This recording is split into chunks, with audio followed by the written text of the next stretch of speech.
Hello everyone, welcome to my new video. दोस्तों, Bajaj finance के quarter 1 के नंबर आज हमें मार्केट आवर्स में ही रिलीज़ होते हुए देखने को मिले हैं और नंबर आने के बाद ही आप देख सकते हैं जिस तरीके से शेयर प्राइस में हमें एक स्पाइक देखने को मिला, तो उससे क्लियर कट इंडिकेशन मिल जाता है कि मार्केट ने यहाँ पे इनके नंबर को एक थम्स अप ज़रूर दिया है।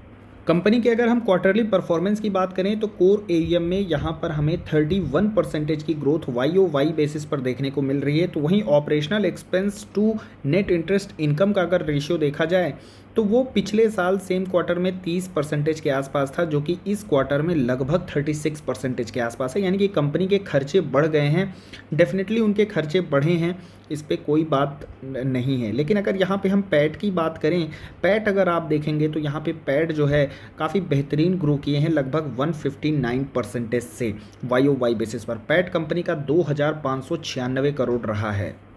हालांकि ये ग्रोथ बहुत ज़्यादा शॉकिंग नहीं है, इसके बारे में भी बात करेंगे, क्योंकि लास्ट टाइम की अगर हम बात करें तो ये मई जून का वो जो मंथ था जिसमें हमें कोविड के कुछ लॉकडाउन्स और स्ट्रिक्ट रिस्ट्रिक्शंस देखने को मिले थे, जिसकी वजह से कई सारी कंपनियों की परफॉर्मेंस थोड़े से डाउन थे। तो डेफिनेटली यहाँ पर एक लोअर बेस का फ़ायदा मिला है, जहाँ से इनको एक हाई जंप यहाँ पे पैट में देखने को मिलता है। बट नो डाउट कंपनी के नंबर अच्छे भी आए हैं, सिर्फ लोअर बेस का यहाँ पे बेनिफिट नहीं है।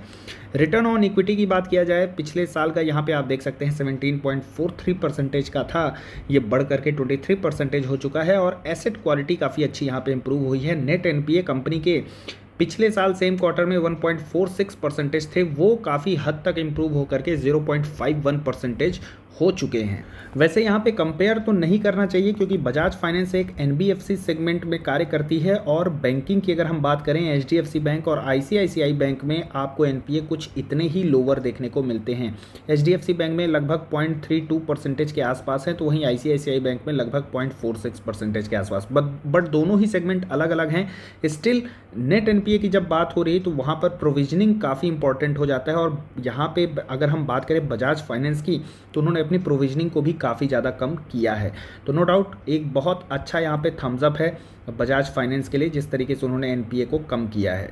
इसके अलावा एक अच्छी चीज़ यहाँ पर यह है कि इन्होंने जो पिछले साल अक्टूबर के मंथ में फुल्ली डिजिटल होने का, ओमनी प्रेजेंस की जो बात किए थे बजाज फाइनेंस, एक ऐप लाने की बात कर रहे थे। इसके अलावा आप कई सारे इनके एड्स भी देख रहे होंगे, नो कॉस्ट ईएमआई वाले, जो यहाँ पर इनके बजाज फिंसर और बजाज फाइनेंस के हमें क्रेडिट कार्ड भी देखने को मिल रहे थे। तो इस तरीके से कंपनी जो है ओमनी प्रेजेंस करने जा रही है और यहाँ पे इनका कहना है कि एक अच्छी ग्रोथ यहाँ पे इनको देखने को मिल रही है। अगर हम इनके ऐप की बात करें तो आप देख सकते हैं क्वार्टर ऑन क्वार्टर ऐप के डाउनलोड भी हमें बढ़ते हुए देखने को मिल रहे हैं और एस्टिमेट यहाँ से काफ़ी ऊपर जो है तो कंपनी दिखा रही है। वहीं नेट इंस्टॉल की भी अगर हम बात करें तो उसमें भी हमें काफ़ी ज़्यादा ग्रोथ देखने को मिल रही है। अब अगर हम यहाँ पे इनके फाइनेंशियल स्टेटमेंट की अगर हम बात करें तो एसेट अंडर मैनेजमेंट अगर आप देखेंगे तो उसमें एक अच्छी ग्रोथ हमें YoY बेसिस पर लगभग 28% की देखने को मिल रही है। इस बार का एवीएम कंपनी का रहा है लगभग 2,04,018 करोड़ रुपए।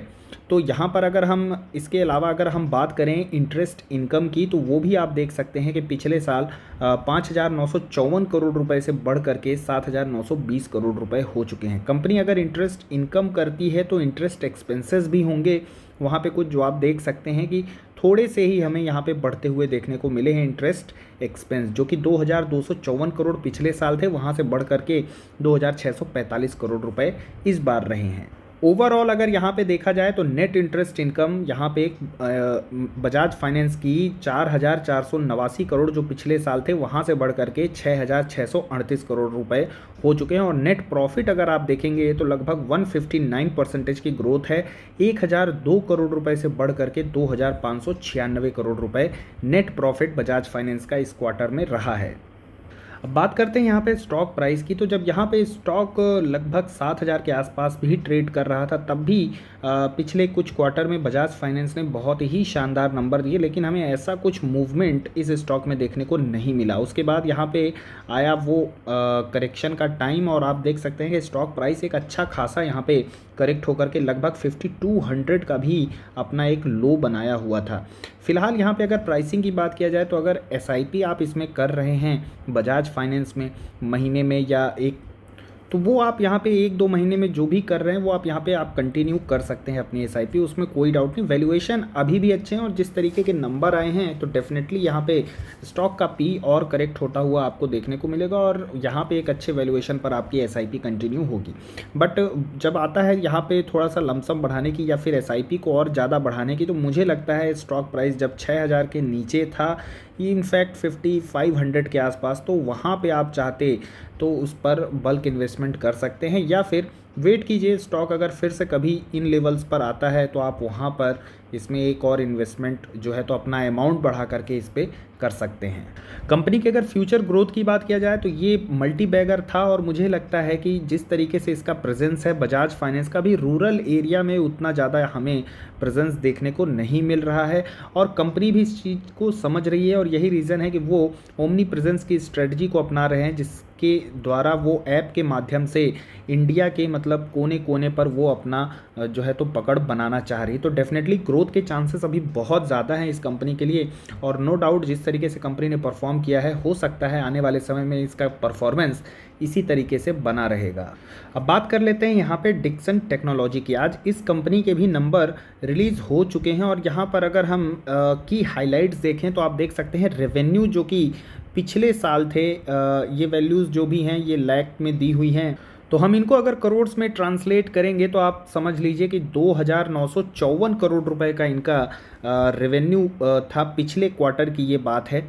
यहाँ पे आप देख सकते हैं पिछले साल अगेन ये एक लोअर बेस का यहाँ पे थोड़ा सा एडवांटेज इनको मिलता हुआ आपको देखने को मिलेगा। आप देख सकते हैं लोअर बेस था यहाँ पे, तो पिछले साल जो है तो लगभग 1867 करोड़ रुपए का रेवेन्यू था, तो वहाँ से रेवेन्यू जो है YOY बेसिस पर 53% से ग्रो किया है, लेकिन क्वार्टर ऑन क्वार्टर रेवेन्यू में ग्रोथ हमें देखने को नहीं मिली है।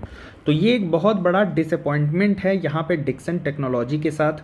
और यहाँ पे अगर हम एबिटा की बात करें तो एबिटा आप देख सकते हैं कि एबिटा डिक्लाइन हो गए हैं क्वार्टर ऑन क्वार्टर, जो कि लगभग 120 करोड़ रुपए थे तो वहाँ से लगभग 100 करोड़ के आसपास हो चुके हैं, जबकि पिछले साल सेम क्वार्टर में 48 करोड़ रुपए के एबिटा थे। तो एबिटा YOY बेसिस पर 108% से ग्रो किए हैं। यहाँ पे आप सब एक और इम्पॉर्टेंट चीज़ है, कंपनी के मार्जिन डिक्लाइन हो चुके हैं, जो कि मार्जिन पिछले क्वार्टर में 4.1% के थे। ये इनके आप मान सकते हैं कि अब तक के सबसे हाईएस्ट मार्जिन हैं और इतना मार्जिन मेंटेन करना कंपनी के लिए इटसेल्फ अ चैलेंजिंग टास्क। तो ये एक बहुत बड़ा चैलेंज है कंपनी के लिए जिसको वो मेंटेन नहीं कर पाई है इस क्वार्टर में। कंपनी जो है तो कॉन्ट्रैक्ट मैन्युफैक्चरिंग के सेगमेंट में कार्य करती है, तो जब एज अ थर्ड पार्टी यहाँ पे कोई भी कंपनी कार्य करती है तो वहाँ पे मार्जिन बहुत ज़्यादा नहीं होते हैं। आप देख सकते हैं डीमार्ट का भी केस देख सकते हैं, वहाँ पे भी कंपनी के पास मार्जिन बहुत ज़्यादा नहीं है, 7 से 9% के मार्जिन डीमार्ट जो है वो मेंटेन करता है, जबकि वो वहाँ पे उसके पास इतना ज़्यादा कस्टमर बेस है और क्लाइंट्स हैं, इसके बावजूद वहाँ पे डीमार्ट का जो है तो हमें थोड़ा बहुत हायर जो है तो मार्जिन देखने को मिलता है, लगभग 7 से 9% के आसपास। अब बात कर लेते हैं कंपनी के यहाँ पे प्रॉफिट की। तो प्रॉफिट आप देख सकते हैं 63 करोड़ रुपीज़ से क्वार्टर ऑन क्वार्टर बेसिस पर 28% का डिक्लाइन हो चुका है। इस बार का नेट प्रॉफिट जो है वो 45 करोड़ रुपीज़ के आसपास है, जबकि पिछले साल 18 करोड़ रुपए का नेट प्रॉफिट कंपनी ने जनरेट किया था। सेगमेंट वाइज अगर हम बात करें कंज्यूमर इलेक्ट्रॉनिक्स, तो यहाँ से रेवेन्यू और प्रॉफिट दोनों ही डिक्लाइन हुए हैं। रेवेन्यू में कंट्रीब्यूशन इस क्वार्टर में 33% का था, जबकि पिछले साल के सेम क्वार्टर की बात करें तो 68% था।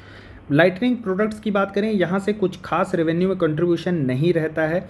स्टिल यहाँ पे भी अगर हम देखें तो रेवेन्यू जो है डिक्लाइन हुए हैं, बट ईयर ऑन ईयर यहाँ पे रेवेन्यू जो है कंपनी के बढ़े हैं। सेम सीन आपको यहाँ पे देखने को मिलेगा, quarter on quarter operating profit decline हुआ है, बट ईयर ऑन ईयर यहाँ पे ऑपरेटिंग प्रॉफिट इंक्रीज हुए हैं। अगेन सेम परफॉर्मेंस आपको यहाँ पे होम अप्लायंस से भी देखने को मिलेगा, जिसका कंट्रीब्यूशन 9% का इस क्वार्टर में रहा है, जबकि पिछले क्वार्टर में लगभग 4% का रहा है। हालांकि यहाँ पे मार्जिन थोड़े बहुत ठीक ठाक हैं 8.1% के, तो कंपनी अगर यहाँ से रेवेन्यू कंट्रीब्यूशन बढ़ाती है तो कंपनी के मार्जिन इंप्रूव हो सकते हैं। मोबाइल एंड EMS डिवीजन, यहाँ से सबसे ज़्यादा कंपनी का रेवेन्यू इस बार कंट्रीब्यूट हुआ है और इंडिया की अगर मैं बात करूँ तो second largest mobile manufacturing hub जो है तो इस बार गवर्नमेंट ने डिक्लेयर किया है, जो डाटा उन्होंने दिखाया। तो इंडिया पूरे वर्ल्ड में सेकेंड रैंक पर आता है और इसी तरीके से ग्रोथ चलती रही तो इस सेगमेंट में काफ़ी ज़्यादा आपको ग्रोथ देखने को मिलेगी। और आप देख सकते हैं कि पिछले साल सेम क्वार्टर में यहाँ पर 16% का रेवेन्यू कंट्रीब्यूशन था, जो ऑलमोस्ट यहाँ पे 3 टाइम्स हो चुका है। तो आप देख सकते हैं किस तरीके से मोबाइल का जो मैन्युफैक्चरिंग का कॉन्ट्रैक्ट है डिक्सन के पास, वो काफ़ी अच्छा है और इसने भी काफ़ी ज़्यादा कंट्रीब्यूट किया है। लेकिन फिर भी अगर यहाँ पे इस सेगमेंट में अगर हम देखें तो आप देख सकते हैं कि रेवेन्यू जो है वो फ्लैट से रहे हैं। ऑल दो YOY बेसिस पर आप देख सकते हैं ज़बरदस्त यहाँ पे हमें जो है तो ग्रोथ देखने को मिली है। Quarter on quarter revenue flat से रहे हैं। अगेन यहाँ पे प्रॉफिट, ऑपरेटिंग प्रॉफिट की बात करें, क्वार्टर ऑन क्वार्टर थोड़े से डिक्लाइन हुए हैं, लेकिन अगर YOY बेसिस पर आप देखेंगे तो यहाँ ग्रोथ बहुत ज़्यादा देखने को मिली है। स्टिल अगर हम मार्जिन की बात करें तो ये मार्जिन लगभग 1% से डाउन हुए हैं। 3.5% जो है पिछले क्वार्टर में थे और इस क्वार्टर में 2.5% रहे हैं। ओवरऑल अगर कंपनी के रिजल्ट की बात किया जाए तो पैट डिक्लाइन हुए हैं, एबिटा डिक्लाइन हुए हैं, मार्जिन डिक्लाइन हुए हैं। ये दोनों तो नेगेटिव पॉइंट है। मार्केट इनको किसी भी तरीके से डाइजेस्ट कर भी लेगा, लेकिन रेवेन्यू में वो ग्रोथ देखने को नहीं मिली है, जिसको बिल्कुल भी मुझे लगता है मार्केट डाइजेस्ट नहीं करने वाला है। तो यहाँ पर डेफिनेटली अभी भी आपको करंट लेवल से और थोड़ी सी गिरावट देखने को शायद मिल जाए। और यहाँ पे इसका जो लोअर साइड गया था ऑलमोस्ट 30 to 50 के आसपास, तो आपको हो सकता है कि ये लेवल्स एक बार फिर देखने को मिल जाएं। बाकी फंडामेंटली अगर बात किया जाए, कंपनी में दम है अभी भी। तो अगर आप चाहें तो इन लेवल्स पर अगर स्टॉक आता है तो एवरेजिंग या फिर अपनी SIP को कंटिन्यू कर सकते हैं। यहाँ पे हायर लेवल्स पे मुझे नहीं लगता कि अभी फ़िलहाल इसको ऐड करने की ज़रूरत है। तो दोस्तों आज की वीडियो में बस इतना ही। कंटेंट आपको कैसा लगा? अगर अच्छा लगा हो तो वीडियो को एक लाइक करें and do not forget to subscribe our channel. Thanks for watching the video.